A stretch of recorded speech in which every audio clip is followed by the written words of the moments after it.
En los últimos años, nuestra forma de enfrentar la muerte ha cambiado. Donde antes se cavaban sepulturas, ahora se encienden hornos. La cremación se está extendiendo por todo el mundo. En países como Estados Unidos, más de la mitad de la población prefiere ser cremada a ser enterrada. Dicen que es más práctico, más ecológico y, sobre todo, más económico. Pero, como creyentes, nos preguntamos, ¿está bien que un cristiano elija la cremación? ¿Es pecado? ¿Y qué pasa con la resurrección? Si el cuerpo es reducido a cenizas, ¿cómo volverá a levantarse glorificado en el día final? Son preguntas incómodas, urgentes y cada vez más comunes entre los cristianos de todo el mundo, frente al avance de la cremación. Prepárate, porque vamos a recorrer lo que dice la Biblia y lo que no dice. Vamos a examinar la historia y las escrituras, pero no estamos aquí para imponer ninguna decisión. Estamos para traer luz, respuestas y discernimiento. Recuerda suscribirte y dejar tu comentario al terminar. Empecemos entendiendo qué es realmente la cremación. La cremación es el proceso mediante el cual el cuerpo humano es expuesto a un calor extremo hasta reducirse por completo a cenizas.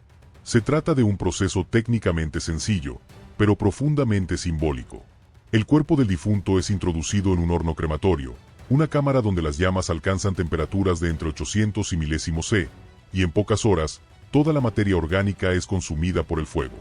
Bajo este calor intenso, el cuerpo es reducido a fragmentos óseos, ya que la carne, los órganos y los tejidos blandos son consumidos completamente por las llamas.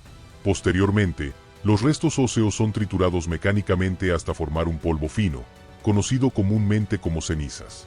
Estas cenizas, llamadas restos cremados, son entregadas a la familia para ser conservadas, esparcidas o enterradas. El proceso es limpio, rápido y moderno, pero también es radical. En cuestión de minutos, todo lo que fue un cuerpo desaparece. Las cenizas no son como el polvo de la tierra, sino partículas minerales grises que no tienen forma reconocible. Se almacenan en urnas, se esparcen en lugares significativos o se conservan en los hogares de los familiares. Y nunca antes en la historia tantos cristianos se habían hecho esta pregunta: ¿debería ser enterrado o cremado? Durante siglos, la respuesta era clara: el entierro era la norma. Pero hoy esto ha cambiado, y en la mayoría de países cristianos, la elección de crema supera el entierro. ¿Qué ha llevado a este cambio tan radical? La primera razón es innegable: la economía. Enterrar a alguien es caro, muy caro. El costo del ataúd, la parcela en el cementerio, el embalsamamiento, las ceremonias, la lápida, puede superar con facilidad los miles o decenas de miles de euros o dólares. Para muchos, la cremación es una manera práctica de cerrar un capítulo. Una solución limpia, rápida, económica y flexible, más sencilla de manejar en medio del dolor. Pero no es solo cuestión de dinero. Cada vez más personas piensan en el impacto ambiental. Los entierros tradicionales ocupan terreno, requieren ataúdes hechos con madera o metal, bóvedas de concreto, químicos para preservar el cuerpo. Todo eso deja una huella ecológica que, en una sociedad cada vez más consciente del medio ambiente, resulta difícil de ignorar. La ecología, entonces, también entra en juego. La cremación, aunque no es completamente neutra, requiere menos recursos, espacio y tiempo. Y luego está la logística, el ritmo del mundo moderno. Familias separadas por miles de kilómetros, con vidas que ya no giran en torno a un cementerio local. Para muchos, la cremación representa flexibilidad. Las cenizas pueden trasladarse, conservarse, esparcirse en lugares significativos. Es una solución que se adapta a un mundo que ya no vive donde nació ni muere donde vivió. Y finalmente, hay un factor que no puede ignorarse: la cultura está cambiando. La muerte ya no se trata como antes. Los velorios se acortan y las tumbas ya no son visitadas como antes. En medio de esta transformación social, la cremación se normaliza.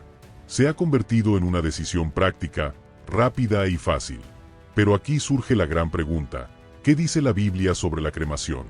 ¿Es pecado? Cuando abrimos la Biblia en busca de una respuesta clara sobre la cremación, lo primero que encontramos es silencio. La Biblia no ordena ni prohíbe expresamente la cremación. No hay un mandamiento que diga no quemarás el cuerpo, ni uno que lo apruebe con claridad. Pero tampoco hay un solo versículo que la recomiende como forma digna de tratar los restos de un ser humano. La cremación no aparece como práctica común en el pueblo de Israel. No fue el destino de los patriarcas, ni el final de los profetas. Tampoco fue la elección de ninguno de los discípulos, ni fue el trato dado al cuerpo de Jesús. A lo largo de las Escrituras, lo que encontramos de manera constante es el entierro. Siempre el entierro. Una cueva, una tumba, la tierra misma, lugares donde el cuerpo es colocado con cuidado, con fe, con esperanza. Pero sí hay momentos en que los cuerpos fueron quemados. Y en cada uno de esos casos, el fuego no es símbolo de descanso ni de promesa, es símbolo de juicio. Comencemos con Acán, en el libro de Josué 7. Acán había desobedecido a Dios al tomar objetos prohibidos del botín de Jericó.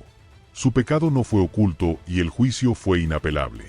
Entonces todo Israel lo apedreó, y después de apedrearlo, lo quemaron con fuego. Acán no solo fue apedreado, sino también quemado, él y su familia. La quema del cuerpo aquí no es un acto ritual ni una despedida honorable. Es parte del castigo, un símbolo de vergüenza, de purificación a través del juicio. El fuego fue sentencia. Otro caso aparece en 1 Samuel 31. Cuando el rey Saúl y sus hijos mueren en batalla, sus cuerpos son colgados y expuestos por los filisteos como trofeo de guerra, una humillación pública. Entonces, los valientes hombres de Jabes Galaad viajan. Arriesgan sus vidas para recuperarlos, pero al verlos mutilados, probablemente descompuestos y profanados, decidieron quemarlos. Aquí, la cremación no fue un rito espiritual, sino una emergencia pragmática. Los cadáveres estaban mutilados, profanados.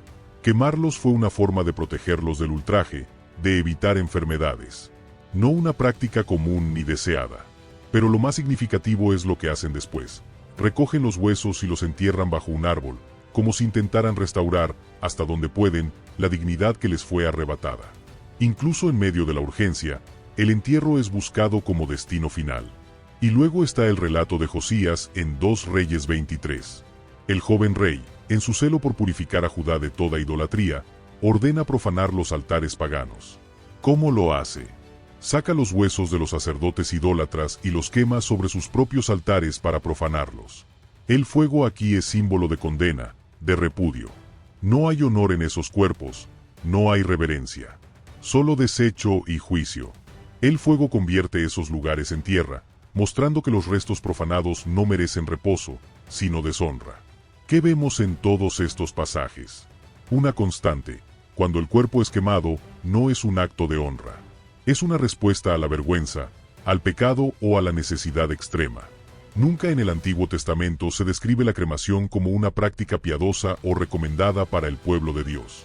En la lógica bíblica, el fuego es casi siempre el lenguaje de lo que debe ser destruido, no preservado. El fuego es la herramienta de la purificación a través del juicio. Desde las primeras páginas del Génesis hasta las visiones proféticas del Apocalipsis, el fuego aparece una y otra vez con significados muy definidos. Es el instrumento del juicio divino, como en Sodoma y Gomorra. Es el medio de la purificación, como el oro probado en el crisol. Es el rostro del castigo, como el lago de fuego que se menciona al final de los tiempos. Es presencia de Dios, sí, pero también es advertencia. Moisés lo vio arder en la zarza sin consumirse. Elías llamó fuego del cielo sobre el altar. Los sacrificios eran quemados para ser aceptados por Dios.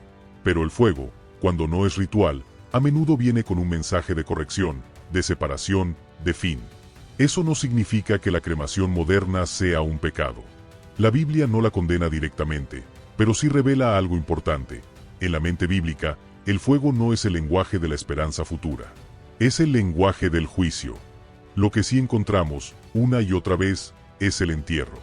Desde Abraham hasta Jacob, desde Moisés hasta David, los cuerpos son sepultados con reverencia. Incluso Jesús, después de la cruz, fue envuelto, perfumado y colocado en una tumba nueva. El acto de enterrar, de devolver el cuerpo a la tierra, era más que una costumbre. Era una declaración de fe, una confesión silenciosa de que el cuerpo, aunque muerto, esperaba que lo que se sembraba en tierra un día se levantaría. Desde Génesis hasta los Evangelios, el acto de enterrar el cuerpo es mostrado como una señal de respeto, de fe, de espera. La semilla depositada en la tierra con la esperanza de una resurrección. Para el creyente, el cuerpo no es solo materia, es templo, es creación. Desde el principio, la Biblia habló del cuerpo como algo sagrado. Es una creación divina, diseñada con propósito, formada por las manos de Dios mismo. El relato de la creación en Génesis dice que Dios formó al hombre del polvo de la tierra y sopló en su nariz aliento de vida. Y fue el hombre un ser viviente. El cuerpo fue moldeado del polvo, sí, pero fue animado por el soplo de Dios. Esa unión de materia y espíritu es lo que dio origen al ser humano. Y es por eso que la Biblia nunca trata al cuerpo con indiferencia, ni en vida ni en muerte. Y cuando Dios dijo a Adán, polvo eres, y al polvo volverás, está marcando el destino natural del cuerpo humano, regresar a la tierra de donde fue tomado. Esta frase ha sido repetida por generaciones de creyentes en cada entierro cristiano, como una forma de completar el ciclo natural establecido por el Creador. Por eso, a lo largo de las Escrituras, el entierro fue un acto de fe. La primera escena que lo confirma está en Génesis 23. Sara ha muerto y Abraham, en su duelo, no busca una salida rápida ni una solución barata. No improvisa ni acepta favores. Él insiste en comprar, con su propio dinero, una sepultura digna. Rechaza ofertas gratuitas, negociando cuidadosamente con los hititas por la cueva de Macpela. ¿Por qué tanto esfuerzo? Porque para Abraham, el entierro de su esposa no era un trámite, sino una muestra de amor y fe. Quería honrarla. Y también quería testificar, asegurar que, incluso en muerte, estaban en la tierra de la promesa. El acto de enterrar a Sara fue también un acto de profecía, un recordatorio de que ese polvo volvería a levantarse. Más adelante, en Deuteronomio 21, Dios ordena algo que sorprende por su compasión. Si un hombre es ejecutado y colgado en un árbol, su cuerpo no debe quedar allí durante la noche. Debe ser bajado y enterrado el mismo día. ¿Por qué? Porque, incluso en el castigo, Dios exige dignidad. Incluso en la culpa, el cuerpo debe ser tratado con respeto, porque sigue siendo creación divina. El entierro, entonces, no es solo para los justos. Es una forma de preservar la imagen de Dios en el hombre, aún después de la muerte. Y luego está el entierro de Jesús, el momento más sagrado de todos. El cuerpo del Hijo de Dios, que acababa de ser crucificado, no fue quemado, ni fue arrojado a una fosa común. Fue tomado con cuidado, envuelto en lino limpio, perfumado con esencias y colocado en un sepulcro nuevo. José de Arimatea, un hombre rico y respetado, ofreció su tumba como señal de honor. Las mujeres velaron y los discípulos observaron, porque sabían que ese cuerpo, aunque roto, era santo. Y el hecho de que fuera sepultado se convirtió en parte central del mensaje del Evangelio. Murió, fue sepultado y resucitó al tercer día. El entierro no fue un cierre, fue un anuncio, la antesala de la gloria. A lo largo de toda la Biblia, el entierro es una costumbre cargada de significado. El entierro se convirtió en un símbolo silencioso, pero poderoso. La tierra acoge al cuerpo, lo descompone lentamente, y en ese proceso, el creyente espera simbólicamente la resurrección futura. Por eso, enterrar es sembrar con esperanza. Es cubrir con tierra lo que algún día será levantado en gloria. Es reconocer que el cuerpo no es el final, sino el principio. Cuando el cuerpo es depositado en la tierra, se está sembrando una promesa, como una semilla que muere para dar vida. El cuerpo del creyente es entregado al suelo en la esperanza de que un día será levantado incorruptible. Porque el cuerpo no es una prisión del alma, es parte de la creación redimida. Es templo del Espíritu y es parte del plan de Dios. Y aunque se marchite o se desgaste, tiene un destino de resurrección. Por eso, la pregunta que más inquieta a los creyentes es, ¿afecta la cremación a la resurrección? Esta es, sin duda, la pregunta que más inquieta al creyente moderno cuando contempla la cremación. Si el cuerpo es reducido a cenizas, ¿Dios podrá resucitarlo? La fe cristiana no solo proclama que Cristo resucitó, también afirma que nosotros seremos resucitados como Él, con un cuerpo nuevo, glorificado, eterno. La resurrección no es una metáfora, ni un consuelo espiritual. Es una promesa literal y física, firmada con la sangre de Jesús y sellada por el poder de Dios. Pero entonces, ¿qué sucede cuando ese cuerpo ya no existe? ¿Cuando fue devorado por el tiempo o consumido por el fuego? La respuesta está en las Escrituras, clara como el día, nada limita el poder del Creador. En 1 Corintios 15, el apóstol Pablo enfrenta esta misma duda, aunque en otro contexto, al explicar cómo será la resurrección. Lo que se siembra es en corrupción, resucita en incorrupción. Se siembra en deshonra, resucita en gloria. Se siembra en debilidad, resucita en poder. Se siembra cuerpo natural, resucita cuerpo espiritual. Pablo no describe una restauración exacta del cuerpo viejo, sino una transformación gloriosa. Así como una semilla enterrada desaparece para dar lugar a algo nuevo, un árbol, una flor, así también el cuerpo humano es enterrado o reducido al polvo y resucita transformado. Esto no depende de la integridad del cadáver ni de la conservación de los huesos. Depende del poder de Dios.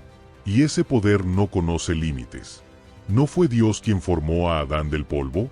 ¿Quién ordenó al barro convertirse en carne, a la nada convertirse en vida?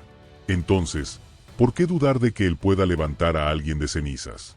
No importa si los restos fueron tragados por el mar, esparcidos en la montaña, consumidos por el fuego o devorados por el tiempo. Dios no necesita fragmentos para hacer un milagro. Solo necesita su palabra. Muchos de los primeros cristianos no fueron enterrados. Fueron quemados vivos en persecuciones, devorados por bestias, arrojados al mar o enterrados en fosas comunes sin nombre. Los cuerpos de los mártires se esparcieron como polvo por los imperios, sin sepulcro, sin cruz, sin memoria física. ¿Acaso eso impidió su resurrección? ¿Está en riesgo su gloria futura por la ausencia de un ataúd o de huesos intactos? En absoluto, porque la resurrección no depende de lo que quedó, sino de aquel que nunca olvida. Y si para el mundo fueron ceniza, para Cristo son testigos eternos. Él los levantará, no porque sus restos sean recuperables, sino porque su fe fue irreductible. Pablo dice que Cristo transformará el cuerpo de la humillación nuestra para que sea semejante al cuerpo de la gloria suya, por el poder con el cual puede también sujetar a sí mismo todas las cosas. No dice que lo reparará, dice Dios que lo transformará. Y esa transformación no depende del estado físico, sino de la autoridad espiritual. Entonces, ¿afecta la cremación a la resurrección? No, porque el Dios que prometió levantar nuestros cuerpos no está limitado por su condición actual. Él no necesita ataúdes, huesos intactos ni sepulcros bien marcados. Él es el Señor de la materia, y lo que hoy son cenizas, mañana pueden ser gloria. Por eso, aunque es válido reflexionar, es necesario también descansar. No en las decisiones humanas, sino en el poder divino. Porque si crees que Jesús venció a la muerte, también puedes creer que nada, ni el fuego ni el polvo, impedirá que se cumpla su promesa. Nuestra esperanza no descansa en el estado de nuestros cuerpos, sino en la fidelidad de aquel que dijo, «Yo soy la resurrección y la vida». La Biblia es clara. Ni Jesús ni los apóstoles condenaron la cremación. No hay un solo versículo que la prohíba, pero tampoco se prescribe como mandato obligatorio el entierro. Lo que la Escritura nos deja es un marco espiritual, la dignidad del cuerpo, la esperanza de la resurrección y la certeza de que el alma pertenece a Dios.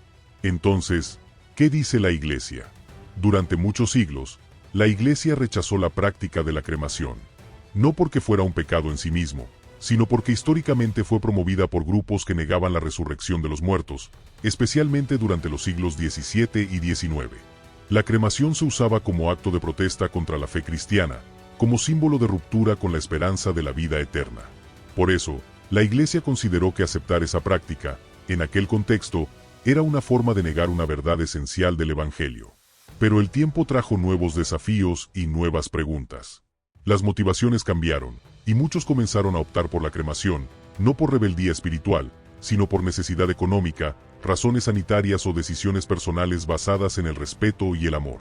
Entonces, la Iglesia revisó su postura y, en el año 1963, el Vaticano, bajo el Papa Pablo VI, levantó la prohibición absoluta, permitiendo la cremación siempre y cuando no se eligiera como negación de la fe en la resurrección.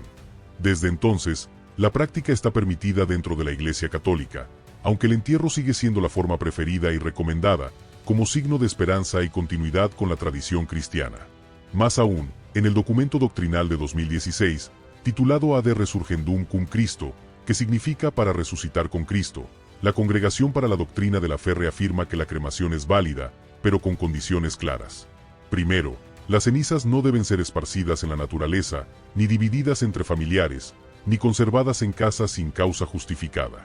Segundo, deben ser guardadas en un lugar sagrado, como un cementerio, una iglesia o un columbario, para mantener la conexión con la comunidad cristiana y el testimonio público de la fe. Tercero, se enfatiza que la cremación no afecta la salvación ni la resurrección, siempre que no se realice por rechazo consciente de las doctrinas cristianas. Otras denominaciones cristianas, como muchas iglesias evangélicas, protestantes y ortodoxas, varían en su postura. Algunas lo permiten abiertamente, otras lo desaconsejan. Pero la gran mayoría coincide en que el acto no debe ser visto como pecado, sino como una decisión que debe tomarse con sabiduría, reverencia y propósito espiritual. En resumen, la Iglesia no condena la cremación. La permite, pero invita a tomarla con seriedad. No como una opción automática, sino como una expresión coherente de fe. Porque lo que se busca no es solo descansar, sino descansar en Cristo, con la mirada puesta en la promesa: el que cree en mí, aunque esté muerto, vivirá. Entonces, ¿en qué cambia ser incinerado? Aunque tememos que el fuego borre nuestra identidad, la verdad es que todos los cuerpos, tarde o temprano, regresan al mismo destino: el polvo. La cremación no destruye lo que somos, solo acelera un proceso que, en última instancia, ya está escrito en la carne humana desde el principio. En cuanto el aliento se va, comienza la descomposición. La piel se reseca, los músculos colapsan, los órganos se disuelven. Semanas después, solo el esqueleto se mantiene. Años más tarde, ni siquiera eso. Este proceso tiene un nombre: tafonomía, la ciencia que estudia cómo los cuerpos se descomponen y desaparecen. Habla de esqueletización, de putrefacción, de disolución completa. Describe cómo el cuerpo, enterrado incluso en un ataúd, terminará siendo alimento para microorganismos, humedad y tiempo. Puede durar décadas o apenas unos meses, pero el resultado siempre es el mismo: polvo eres, y al polvo volverás. En ese sentido, la cremación no introduce nada nuevo. Solo hace en horas lo que el tiempo haría en años. La diferencia no es espiritual, sino cronológica. Un cuerpo incinerado se convierte en ceniza, al igual que el cuerpo enterrado se convierte en polvo. Ambos regresan a la tierra. Y en ambos casos, la pregunta es la misma: ¿qué queda de nosotros? La respuesta es tan simple como profunda: queda lo que Dios nunca olvida. Queda el alma, la identidad eterna y el propósito con el que fuimos creados. Queda lo que no puede oxidarse, ni ser consumido, ni desvanecerse en una cámara funeraria. Así que no importa si tus huesos descansan en una tumba marcada por una cruz o si tus cenizas se esparcieron sobre el mar. Lo que limita al hombre no limita a Dios. Ni el fuego, ni el tiempo, ni el olvido. Y es esa certeza la que cambia toda perspectiva. Porque el polvo no es final, es preparación. Es terreno fértil para el milagro más grande que aún está por suceder. Y si el polvo no es el final, entonces la pregunta ya no es si Dios puede resucitar el cuerpo, sino cómo nosotros lo tratamos mientras está en nuestras manos. Porque si bien Dios no necesita huesos para obrar un milagro, nosotros sí necesitamos honrar lo que Él hizo con sus propias manos. Porque lo físico no es enemigo de lo espiritual. En el plan de Dios, ambos están profundamente entrelazados. El apóstol Pablo lo dice con una claridad que no deja espacio para la indiferencia. ¿No sabéis que vuestro cuerpo es templo del Espíritu Santo, que está en vosotros, el cual tenéis de Dios, y que no sois vuestros? Porque habéis sido comprados por precio. Glorificad, pues, a Dios en vuestro cuerpo. Si el cuerpo es un templo, entonces no es solo un envoltorio. Es una obra diseñada, consagrada y usada por Dios mismo para cumplir su voluntad en la tierra. Cada gesto de compasión, cada oración susurrada, cada herida sufrida por amor sucedieron dentro de ese cuerpo. Fue el instrumento donde se forjó la historia de nuestra fe. Y aunque el alma trascienda, ese cuerpo sigue mereciendo respeto. Por eso, la manera en que tratamos los restos mortales no es un simple trámite. Es un acto que revela lo que creemos. Lo tratamos como algo descartable o como algo que fue tocado por lo eterno. Nuestra decisión refleja reverencia o rapidez, fe o funcionalidad. Enterrar el cuerpo es más que cubrirlo con tierra. Es una manera de decir: esto fue santo y esto volverá. Cremarlo, cuando se hace con conciencia, respeto y oración, puede también ser un acto de entrega. Pero siempre nos obliga a examinarnos. ¿Estoy tratando este cuerpo como lo que fue, un templo del Espíritu Santo, o como un objeto sin valor? La diferencia no está solo en el método, sino en el corazón con el que se toma la decisión. Porque no todo entierro honra, y no toda cremación deshonra. Pero toda decisión tomada sin conciencia espiritual sí puede perder lo esencial. El cuerpo, vivo o muerto, sigue siendo creación divina. Sigue hablando de un creador que lo hizo con intención, que lo llenó de vida y que prometió resucitarlo en gloria. Y por eso, antes de elegir, debemos mirar con los ojos del alma. Porque el cuerpo que hoy sostenemos, frágil, sin aliento, fue templo. Y un día volverá a ser morada de la vida eterna. Y si el cuerpo fue un templo, y lo tratamos con reverencia, entonces también debemos mirar lo que ocurre después con los que quedan. Porque la muerte no solo marca el final de una vida, también abre un proceso de duelo que necesita contención, símbolos y espacios donde el amor pueda llorar, recordar y sanar. Y aquí surge una nueva dimensión del dilema. ¿Qué sucede con la memoria cuando el cuerpo ya no está? ¿Dónde llorarán por ti? Durante siglos, el entierro no fue solo un acto religioso, sino también una forma de sostener emocionalmente a los vivos. Una tumba no es solo un agujero en la tierra, es un punto fijo en el mapa del alma. Es el lugar al que los hijos regresan, donde los amigos dejan flores, donde el dolor encuentra forma y el amor, palabras. Allí se dicen oraciones y se llora sin que nadie juzgue. El cementerio, para muchos, es una extensión sagrada del vínculo. Pero cuando el cuerpo es reducido a cenizas, ese ancla desaparece. No hay tierra que lo contenga. No hay lápida que lo nombre. Se pierde el vínculo o simplemente cambia de forma. La cremación, aunque diferente, no tiene por qué ser vacía. Para algunos, esparcir las cenizas en el mar es una forma de libertad. Y para otros, guardarlas en una urna es una forma de compañía. La memoria sigue viva, pero se desplaza. Ya no está en un solo lugar. Está en el viento, en la canción que suena cada aniversario. Enterrarlas en un jardín o convertirlas en un árbol es también una forma de eternidad natural. Sin embargo, hay un riesgo. En un mundo que corre, que olvida, que no se detiene, la ausencia física puede convertirse en olvido emocional. Por eso, cada familia debe decidir con cuidado. Porque el duelo necesita espacio. Necesita rituales. Necesita recordar que la muerte, aunque natural, también debe ser procesada con amor y dignidad. La memoria no es solo nostalgia. Es una forma de prolongar el amor. Es la prueba de que alguien vivió, que dejó huellas, que su paso no fue en vano. Y tanto la tumba como la urna, tanto el cementerio como el mar, pueden convertirse en santuarios si el corazón lo permite. Lo importante no es donde lloremos, sino cómo decidimos no olvidar. Y si la memoria vive donde el amor decide recordarla, entonces la decisión final no es solo logística ni práctica. Es profundamente espiritual y personal. Porque detrás de cada elección se revela lo que creemos, lo que valoramos y lo que esperamos. No existe una fórmula perfecta, ni hay un versículo que ordene, ni una norma universal que resuelva.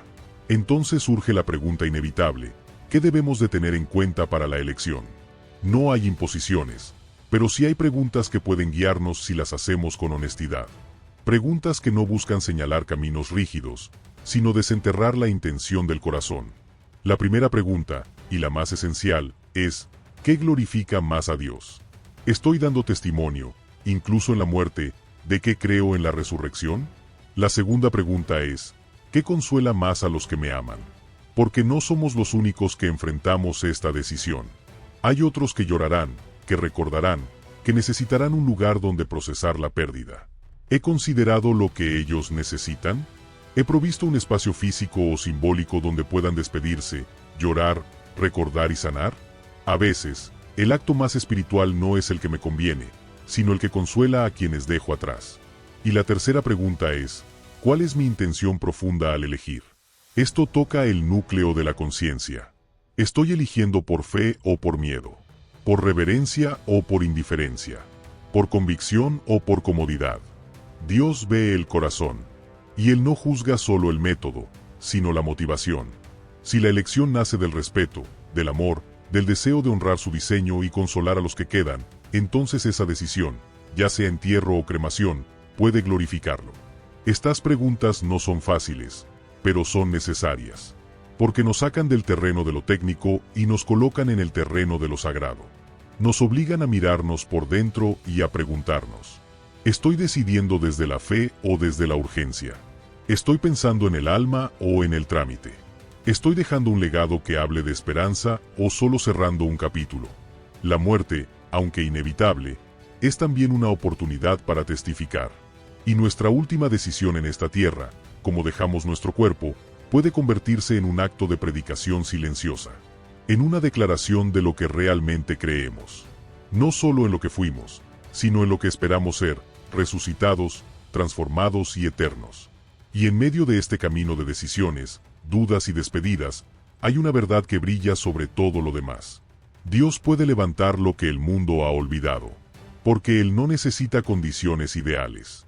Solo necesita ser Él. Si de polvo fuimos hechos, ¿por qué temer si volvemos a Él?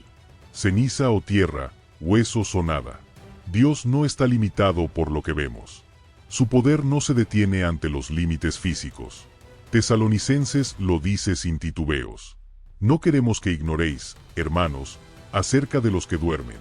Porque así como creemos que Jesús murió y resucitó, así también traerá Dios con Jesús a los que durmieron en Él. La promesa no menciona el estado del cuerpo, menciona la fe del alma. Y esa fe activa la resurrección que viene. Una resurrección que no es una restauración de lo viejo, sino una transformación gloriosa.